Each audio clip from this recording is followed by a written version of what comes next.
Hi everyone! It's me, Ate Camille, and welcome back to my channel. So, napakatagal kong hindi gumawa ng video. So, ang topic natin today, nakita nyo naman, no? Ako ay magbe-break contract. So, uuwi tayo ng Pilipinas. So, bakit nga ba ako uuwi ng Pilipinas? So, alam nyo, marami tayong mga dahilan, no? Kung bakit tayo uuwi sa Pilipinas. So, iba-iba yan. Yung iba gusto na umuwi, makita na yung family, nakapag-ipon na, ganyan. So ako guys, kung ba't ako uuwi is dahil ako po ay pregnant na. So pregnant po ako, pero still working pa rin dito sa Taiwan. So ako po ay married, okay? Para sa mga nagtatanong, married ba?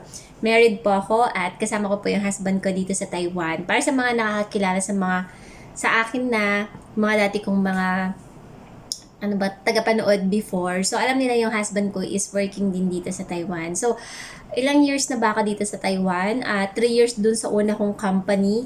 Tapos, nung sumunod, eto po, 4 years po ako dito sa aking company. So, baka nagtataka kayo, ba't hindi pa ako umuwi? Napapakita ko lang sa inyo, no? So, yan. So, pregnant na tayo.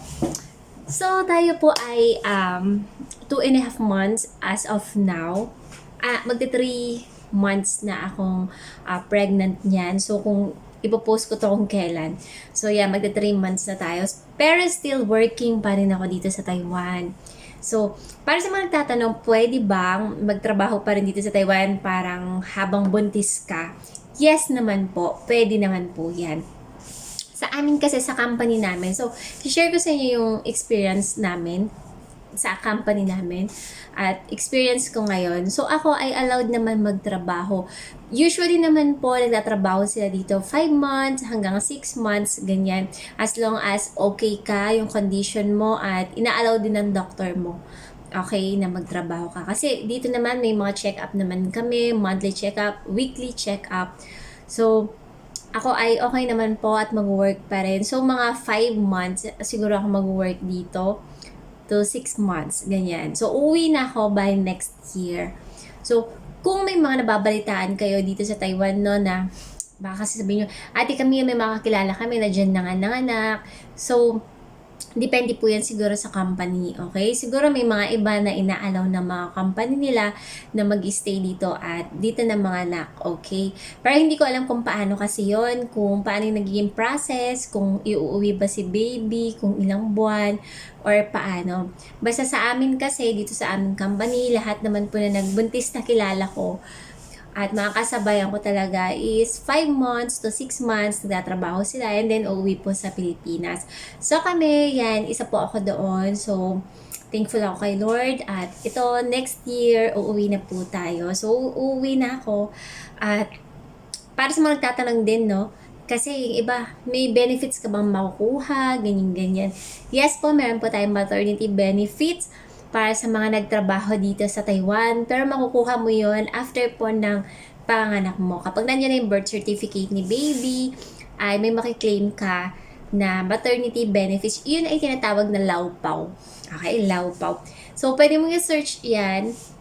Since hindi pa naman tayo nag-claim yan, so hindi ko pa siya ma-share sa inyo kung magkano siya. Pero base sa mga napapanood natin at nababasa po natin, yan po ay equivalent siya sa 2 months salary or depende siya kasi sa hinuhulog na health insurance mo. Okay? Nakakatanggap po yan yung mga OFW po nating mga kababayan dito na nabubuntis. So, usually po, ang qualification dyan, kailangan mga 10 months ka na nag-work dito sa Taiwan para eligible ka na makareceive din yan. Pero syempre, kailangan natin yung mga requirements. Marami yung requirements na yan. Pag uwi natin sa Pilipinas, aasikasuhin po natin yan pagkapanganak natin. So, after yung pagkapanganak, nandiyan na yung mga birth certificate ng baby. Pwede ka nang mag-asikaso ng mga requirements para maipasa po yan. And then, marireceive mo yung benefits na binibigay ng Taiwan. So, malaki po din yan eh. Malaki din yung ibinibigay nila. So, malaking tulong po yan sa atin. So, yan po yung binibigay ng Taiwan government sa ating mga OFW. So, yan. Aayusin natin yan sa pagdating ng time. So, i-share ko na sa inyo kung magkano siya. Okay, sa susunod na mga videos natin, matagal pa. So, ayan. So, ayun lang. So, break contract tayo. Okay? Hindi ko naman natapos yung contract ko kasi may contract pa ako hanggang next year. Pero yan ay okay lang po kasi inform mo naman yung broker mo pag halimbawa nabuntis ka, ganyan.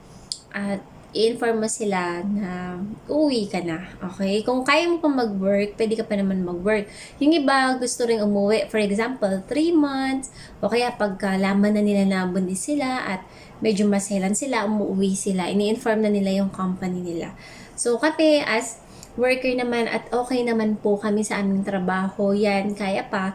So, mag-work tayo, pwedeng 5 months, pwedeng 4 months, pwedeng hanggang 6 months. Yung iba, hindi ganun kadami yung tao na kilala ko na lumampas pa sa 5 months and 6 months, pero baka meron pa, okay? So, depende naman po yan sa company nyo, kung okay lang lahat yon or sa doctor nyo din, ganyan. Pero pwede po kayong magtrabaho dito sa Taiwan, okay? So, ayan, para sa magtatanong, pwede kang magtrabaho dito sa Taiwan as long as, yan, mas maganda kasi na nakapaghulog na ng health insurance mo, 'di ba? Kailangan nandun ka, under ka dun sa, kasi monthly meron tayong kaltas eh. So, may kaltas po kami, health insurance natin. So, kasama po tayo dun sa makakatanggap ng benefits natin pagkapanganak natin. So, ayan, yun lang, gusto ko lang mag-inform sa inyo na yun, malapit na tayong umuwi. So, matagal ako hindi naggawa ng videos dahil nga nag-rest din ako. So, hindi ko rin kayang gumawa ng mga videos pa and wala pa akong ma-share before. So, ayun lang po. Maraming pong salamat sa panood sa mga videos and hopefully makagawa pa ako ng mga konting videos pa bago ako makauwi regarding sa application sa Taiwan. Yun lang. Maraming pong salamat. Bye!